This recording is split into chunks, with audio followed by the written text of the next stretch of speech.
ദുബായിൽ നിന്നും നാട്ടിലേക്ക് എക്സ്ചേഞ്ച് വഴി പണം അയക്കുമ്പോൾ നറുക്കെടുപ്പിലൂടെ ക്യാഷ് പ്രൈസ് ലഭിക്കുന്നുണ്ട്. ചുരുങ്ങിയത് ഇത്ര പണം അയക്കണം എന്ന വ്യവസ്ഥയൊന്നുമില്ല.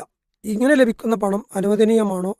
ഈ സമ്മാനം ലഭിക്കാൻ വേണ്ടി പ്രാർത്ഥിക്കാമോ എന്നാണ് ചോദ്യം. അള്ളാഹു സുബ്ഹാനഹു വതആല നിങ്ങൾക്ക് റിസ്ക് വർദ്ധിപ്പിച്ചു തരികയും അള്ളാഹു സുബ്ഹാനഹു വതആല നിങ്ങൾക്ക് എല്ലാ അർത്ഥത്തിൽ ദുനിയാവിലും ആഖിറത്തിലും ഒരുപാട് വിജയം കരസ്ഥമാക്കാനുള്ള തൗഫീഖ് നൽകുകയും ചെയ്യട്ടെ.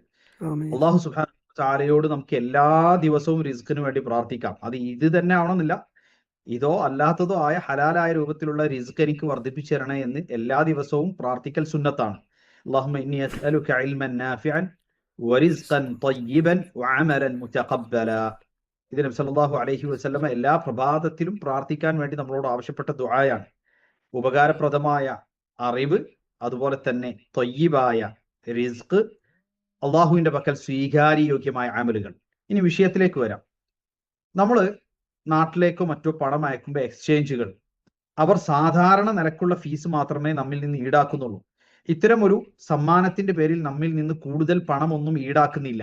സാധാരണ എത്രയാണോ നമ്മിൽ നിന്ന് ഈടാക്കിക്കൊണ്ടിരുന്ന ഫീസ് അത് തന്നെ നമ്മളുടെ കയ്യിൽ നിന്ന് ഈടാക്കുന്നുള്ളൂ. മറിച്ച് അവർ അവരുടെ പ്രൊമോഷന്റെ ഭാഗമായി ഒരു സമ്മാനം അവരുടെ കസ്റ്റമേഴ്സിൽ നിന്ന് തിരഞ്ഞെടുത്ത ഒരാൾക്ക് നൽകാൻ അവർ ഉദ്ദേശിക്കുന്നുവെങ്കിൽ അതിൽ വേറെ പ്രശ്നങ്ങളൊന്നുമില്ല, ശർഈയായ പ്രശ്നങ്ങളൊന്നുമില്ല. അപ്പോൾ നിങ്ങൾക്ക് ആ സമ്മാനം ലഭിക്കുകയാണെങ്കിൽ നിങ്ങൾക്ക് സ്വീകരിക്കാം. ഹലാലായ രൂപത്തിലുള്ള ഒരു കാര്യമാണ് എങ്കിൽ അത് എനിക്ക് ലഭിക്കണേ എന്ന് പ്രാർത്ഥിക്കുന്നതിൽ അതിൽ തെറ്റുമില്ല. അള്ളാഹു സുബ്ഹാനഹു വതആലയോട് നിങ്ങൾക്ക് അതും അതിൽ കൂടുതലും നിങ്ങൾക്ക് ചോദിക്കാം.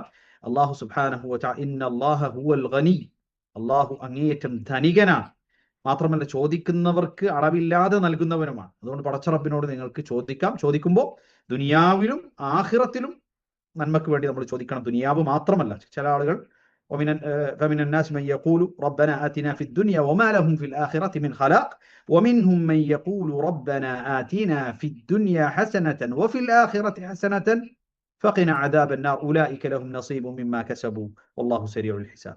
അതുപോലെ നമ്മൾ അള്ളാഹുവിനോട് പ്രാർത്ഥിക്കുമ്പോൾ ദുനിയാവിലും ഖൈറാകണേ, അള്ളാഹു എനിക്ക് നീ റിസ്ക് നൽകണമേ, ഖൈർ നൽകണമേ എന്ന് ദുനിയാവിലും നമ്മൾ പ്രാർത്ഥിക്കുക. അതോടൊപ്പം ആഖിറത്തിലും നന്മ ലഭിക്കുവാൻ വേണ്ടി നമ്മൾ പ്രാർത്ഥിക്കുക.